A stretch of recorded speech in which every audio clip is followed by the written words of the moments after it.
So I'm on another hike. This time it is the San Pedro Vista loop. And I'm gonna try to overnight this. Gaia Map says it's only 4 miles. Gaia Maps is pretty much off by 100% every time. So I'm gonna say this is an 8-mile hike, but today is gonna be 4 miles. So easy hike, or at least it should be. I've never done this one before. Oh, I stopped to talk about something else, but there's a woodpecker there. Just going to town. Oh, there you go. So I've been working on a lunchbox repeater for my radios, and this would have been a perfect trip to set one up here pretty close to the start and finish. Just strap it to a tree and chain it and then test it out a little bit, but the first iteration didn't work, so I'm waiting on parts for the second iteration. Maybe it'll be ready by the next time, except the Baofeng battery I got almost caught my house on fire, so I gotta get a different battery. I might actually make the first leg of the hike short because I arrived here at like 1 o'clock. Package from Amazon was supposed to arrive tomorrow. Then it said it was arriving at 8 a.m. today.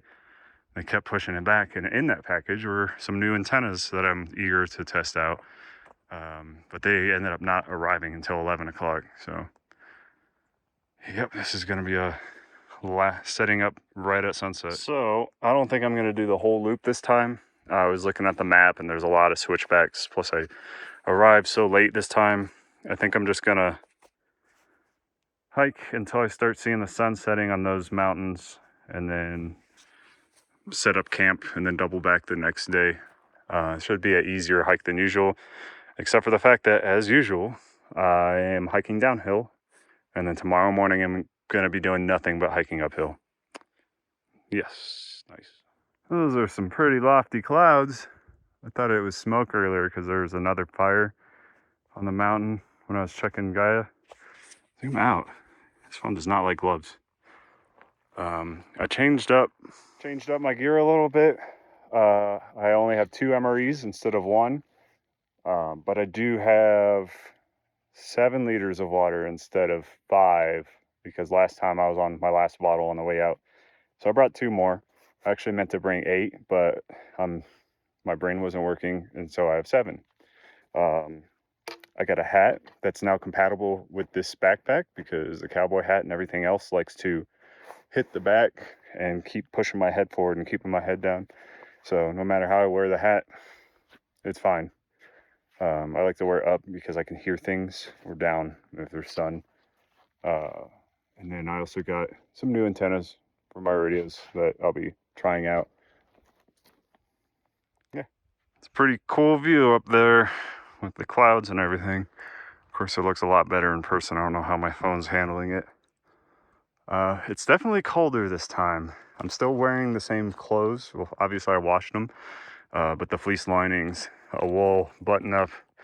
Actually, I swapped my jeans for 511 pants just because they're not cotton, and they got ripstop.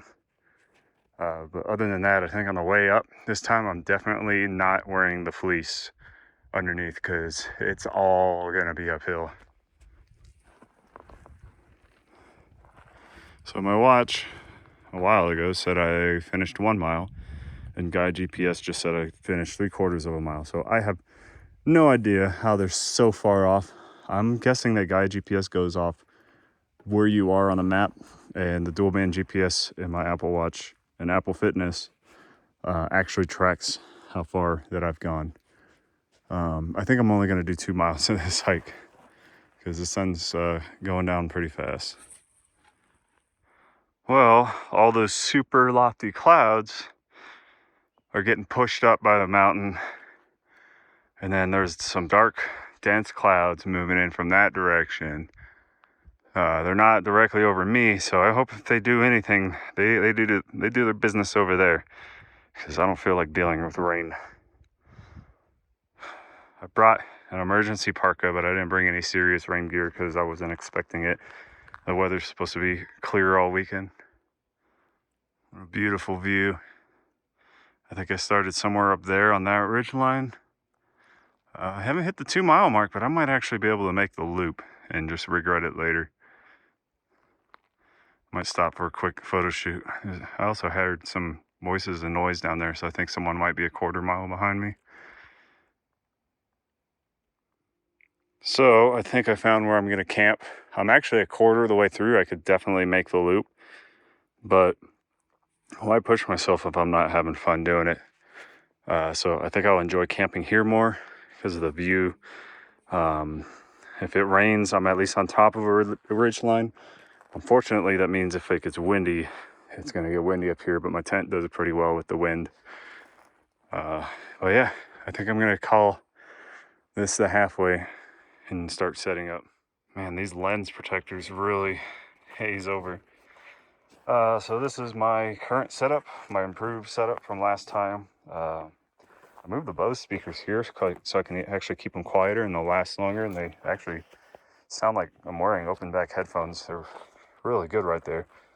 Before I had them mounted on top here so I could have more situational awareness, have them away from my ears.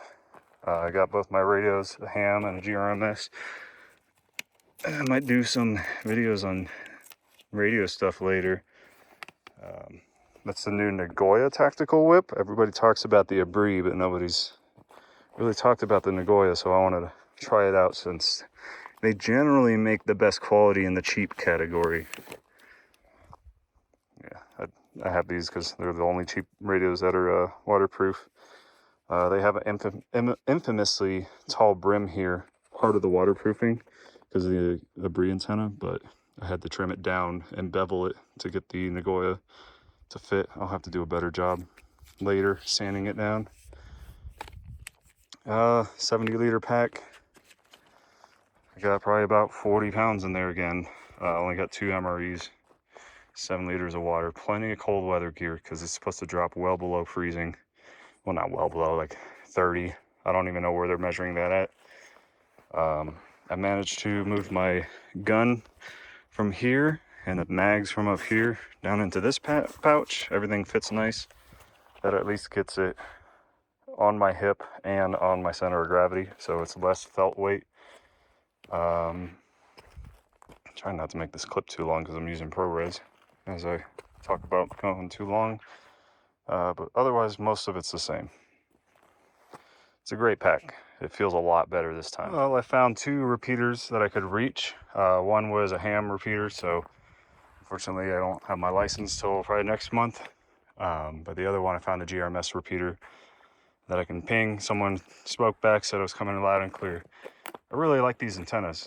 They're like the big tactical whip ones, but they're so much lighter, and you can actually hold your radio upright. Well, I guess the other ones you can't, but it's more comfortable. So I got the tent set up. This is actually the first time I've ever used the guidelines on this, and I've only used this tent for 6 nights, I guess. But like the first 5 nights was group camping, and when a bunch of drunk people are involved, no matter how windy it is, you never put your guidelines out because they'll be broken the next morning. But I've only been on one other solo with this tent, and I didn't feel the need to use the guidelines, and they tuck up in here. They got their own little homes in the pockets. So, like I said, I'm on the ridge line. It's not at all windy right now, but I don't want to wake up in the middle of the night to freezing because all the panels are lifting up. So yeah, that's my setup. Can you believe that is an entire 20-degree comfort sleeping bag inside of there? I've always had Eureka equipment before. That's why this tent's so new. I got it last year, halfway through last year. But I mean, Eureka's great gear, but it's just a step above Walmart gear. It has no focus on being lightweight. Kelty's kind of not lightweight, a lot of people say, but it's super easy to set up. Same with Eureka's, but the Eureka bag was literally the size of my head, and this is the size. Well, they advertise it the size of a Nalgene bottle if you pack it right, but I don't pack it right. I just shove it in there, but it's perfectly fine with that. The Hyperion 20 and Thermarest, I think, rates theirs at comfort level, not able to sleep level. This is my only my second time using this. I was wrong a second ago. Thermarest rates their bags at the transition range, which is to where you can still get a night of sleep. The risk range is kind of like you can't sleep at all at night anymore. A lot of other brands, they rate their sleeping bag at the risk level, meaning like that's the lowest it can go before the cold keeps you up at night. It has these elastic straps for a nice upgrade from my Eureka. Unfortunately, I wish they were a lot tighter because this is already a very wide bag. It's a Alps mountaineering, but it only has like a R value of 3 or 4. I think I might need to get a Thermarest, that one that has like an R value of 6 or 8 or whatever. It's because it's got down in it. I'll see how this camping trip goes because it's going to be kind of cold. Should be in the 30s. And same thing with my Alps mountaineering pillow that I've had for a while. It actually fits nicely in here, slightly too large. But I might need to get the micro down filled one from Thermarest. And I kind of parked my tent on too steep of a slope. I hope if I'm not sliding downhill all night long. I'm not the most ultralight backpacker. I still like some practicality. I had an ultralight poop shovel, but it did not scoop. So I just got a real trowel that is meant to trowel for days on end, especially here in Arizona. The things are pretty rocky, and because it's a real trowel, it can get in pretty much anywhere. Something I highly recommend if you can find one of these. I got this at Harbor Freight years ago. It's a bug zapper and a dome light. It's a very smooth, soft light. It hooks to the top of your tent because most tents have a loop for hanging lamps. And it's got a bug zapper with a UV LED inside of it, or a blacklight LED. And if you leave the bug zapper on, it'll run for 24/7.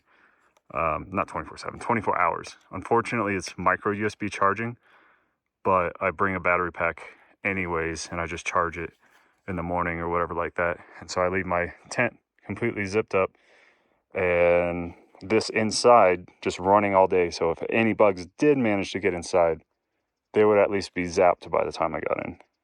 Super nice. That didn't work like I wanted it to. No, just instant zoom. I don't want the wheel. One thing that isn't nice about these, Nagoya tactical whips is they do get a memory a lot faster than a breeze. You just got to kind of bend it backwards and roll it up and down to get the memory out. I want to take pliers to it to kind of squish it back, but I also don't want to rip the insulation on there. Man, you just do not want to focus today. So the sun has gone over the ridge. Someone keeps sending data streams over a GRMS channel for some reason, a repeater channel at that, and the repeater's responding to it. Or my radio is just dying. But I finally got the tent set up. I've mostly just been messing with other things, so it's taken a while. Yeah, just large enough to stuff clothes down there, sleep on the edge, have my goods up there, my boots next to the door. The vestibule is just large enough to get a large backpack underneath it to keep the dew off in the morning. Man, I'm just getting annoying. Maybe that is my radio. They can't be sending that many data streams. But yeah, this is camp. Yeah, I kind of brought too much water this time because I almost didn't have enough last time. I could be wasteful and just dump it out, or I could just like super hydrate myself tonight and tomorrow morning to reduce some weight on the way out. So I wish I had one of those fancy Nemo chairs. They're like $100, $120. They're great chairs, but right now I'm just sitting on the ground. It'd be nuts, because last time I had a big boulder to sit on that was very chair shaped. This time I don't. So I'm not very fancy. I don't bring a lot of hiking foods or cooking utensils. I just bring an MRE At the commissary, these are $5 each, so it's cheaper than fast food. Looks like this time I got, ooh, chili mac. One of the best ones. So I'll get this going. You're not gonna watch me cook it the entire time, because I don't feel like editing it down, and ProRes is also shooting like 1 gigabyte per second. A little fun fact about these MREs, nobody seems to know what how these heating elements work, but it's not magic. It's just iron that hasn't been oxidized and some magnesium that hasn't been oxidized. And what happens is when you pour the water in there, which has oxygen in it, it strips the oxygen off of the water, instantly oxidizing the metal. And when atoms bond, no, yeah, when atoms bond together, it creates a lot of heat. To separate atoms, it takes energy. That's why electrolysis takes energy.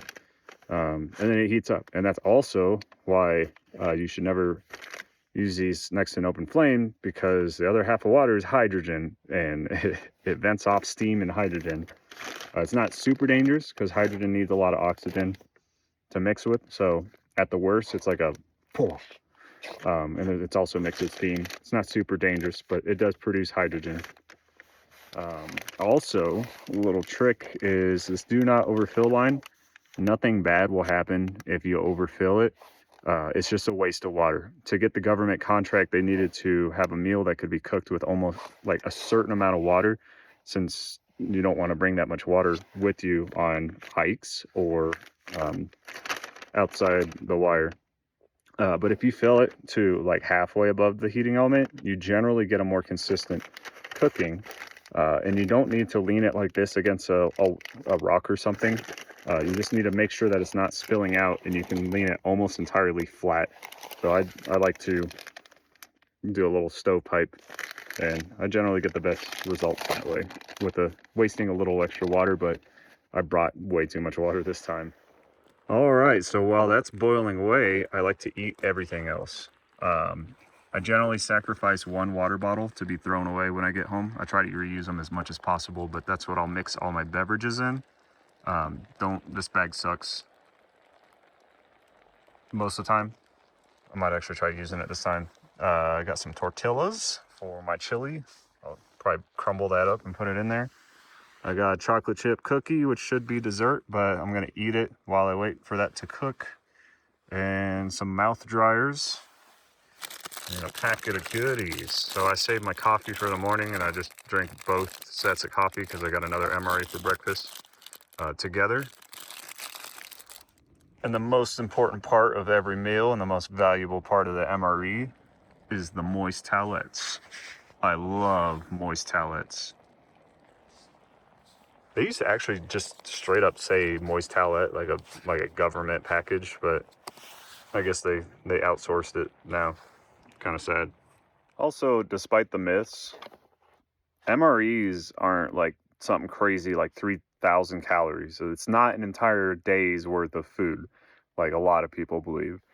Once had a young airman that was trying to starve an entire recovery team by only giving us 2 MREs a day while we're out there busting ass, because somebody told her that they're worth 3,000 calories, so we couldn't have 3 of them a day. We ended up breaking into the backside of the tent and just stealing boxes of MREs. But these clear ones, the cheap ones, are about 800 calories, somewhere around there. The new ones, the official ones, the tan bags, are 1,000 calories even. That's why if there's a low-calorie food like tuna, they generally come with Skittles to raise the calorie count up to 1,000. So if you're sitting at a desk, yes, two MREs, 2,000 calories a day is fine. But if you're out running fuel all day long because people don't know how to ask for fuel while you're there, and then you got to run back as soon as you get home, you need 3,000 calories or 3 MREs. So as it's starting to get really cold out here, my hands are actually starting to get cold. I'm going to put my gloves on once I'm done eating. What you can do with these heater packs when you're done is dump out the water. Don't drink it. It's not good for you. I'm watching you. Don't drink it. Fold it up nice and tight. Still going to be wet, so you don't want any leaking out. And then you can put it in your pocket. It's a hand warmer. It's going to be very hot. I would recommend wearing gloves in your pockets so you don't burn yourself. But after a while, it'll start cooling down, and you can take your gloves off. And it's a very powerful pocket warmer. Or if, like what might happen tonight, if it starts getting really cold, I can waste one, get it going, and put it in my sleeping bag as basically a heat source. Use what you got. Yeah, boy. Chili mac is the best. And they started throwing spicy tortillas in, or chipotle. And then you can shred it up and put it in chili mac rather than trying to hold it like a taco while the bottom blows out. Good morning, Arizona. So yeah, last night was pretty cold. My feet, I kept sliding down, even though I was only on a slight hill. Everything I have is like a micro synthetic, so there's just no brakes, no resistance. There wasn't a lot of force behind sliding down, so all I had to do is put my feet on the tent wall and I would be perfectly fine. But the tent wall's cold and my feet kept getting cold through the night, even through the sleeping bag. So I ended up putting my boots against the tent wall so I could press my feet against the boots to keep from sliding at night. I definitely need to look into some like down socks or something like that. I think they sell something like that for that exact purpose. It wasn't windy all night except for like an hour before sunrise. It started getting really windy, so it was probably good that I tightened down the tent and closed all the flaps so it didn't get cold or try to blow away. Yeah, it wasn't too bad of a night. My toes just kept getting stiff and cold, and I kept waking up to that. That was about it. Ravioli, ravioli, what's in the pocket, Oli? Yeah.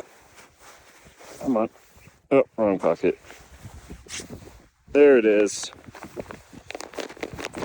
Come on. Got some beef ravioli and meat sauce. Oh, I made it about a quarter mile, and now I gotta take a shit. I tried to go before. It wasn't happening. And now that I'm on the trail, now I have to go, of course. Well, that's the ridge that I started on. Or not started on, but I spent the night on. I'm probably about halfway back. So yeah. Also, always bring a poop kit, because you never know when it's going to happen. Well, made it up another couple of switchbacks. It's a little side tip that I was thinking about while walking through a drainage ravine is if you're ever hiking in a snowy area or an area that has snow on the peaks above you, don't ever go hiking on the day that there's supposed to be a warm snap, because that snow can turn into a raging river pretty fast. Just a random thought that crossed my head when I saw a burnt tree that got dragged along a drainage ravine. So, like I was saying, the only way trees and rocks end up in one of these little drainage ravines is because of heavy snow runoff. And it's usually when there's a lot of snow, and then suddenly for a day or two, there's a suddenly higher temperature, a warm snap, and it melts suddenly, and there's enough force to carry even rocks into these little gorges. So just, if you're in a snowy area and it's your snowy season, hike during the cold days, not the warm days. You should obviously not be putting your tent in a drainage area or a river or dry bed, but it might also isolate you where you're at. Fortunately here, there's only like a patchy inch of snow on top, so there's no risk right now. So I made it to the split. That means I'm almost all the way back. This is where the loop would come back around. I think that peak out there is where the turnaround's at. and then it comes back around that ridge line, and that's the ridge line that I camped on, and it's probably somewhere around there. Yep. One thing I noticed is at least on my screen, the 5x lens on the iPhone 15 Pro Max seems kind of soft. But anyways, it's a really cool looking rock formation. It's got what I assume is maybe copper marbled into it, or maybe just a weird moss formation. Also, it's a really hard trail, at least the switchback part. And yep, there's still mountain bikers that will find a way to bike it. If it's a trail, they'll bike it. I never got to that level. I like my mostly flat trails. I wonder if the Mount Lemon GRMS and ham repeaters are rented on those towers. Obviously, those towers are a lot of things. So the towers up there, one of them is the Mount Lemon Tower, but for some reason I can't reach it. I have 2 radios with me. For some reason, one of them is not working on the channels this one will work on, so I'll have to check to see how they're programmed. Or when I get my Nano VNA and Tiny SA in, I can see what's going on, maybe if it's an antenna issue or whatever, get a better result. But I don't remember where Heliograph is, or if that's even the name of it. That one's coming in, and I think that's somewhere way, there we go, way over there. I don't have internet right now to look at GRMS book or not GRMS, repeater book, to see where it's located, but it was coming in loud and clear yesterday, and Mount Lemon repeater still isn't. I even scanned to listen to the ham Mount Lemon stations, because there's like 6 of them, and none of them were active, and I won't have my license till like the end of the month, probably. So I'm not going to transmit on them. Well, that's it for this overnight outing. Yeah, nice thing about backpacking is you can do it on almost any motorcycle. The only problem is wearing it while riding. You do have to lean a lot more, as if you're going a lot faster, about twice the speed that you are, just because of the weight, dynamic weight on your body. But the problem with this pack is when you sit down, this front part digs into my legs, and it's like I lose circulation, so I have to stand up every 5-10 minutes. Fortunately, with this bike, the helmet just barely fits in there. I think this was originally made for the European market, so they would have been ECE helmets. And then it was brought to the US as the ST1300. But that's a Snell helmet, and they're known to be heavy and bulkier than most helmets, and it just barely fits in there. I have to almost like squeeze it in and out. So I got lucky with this bike.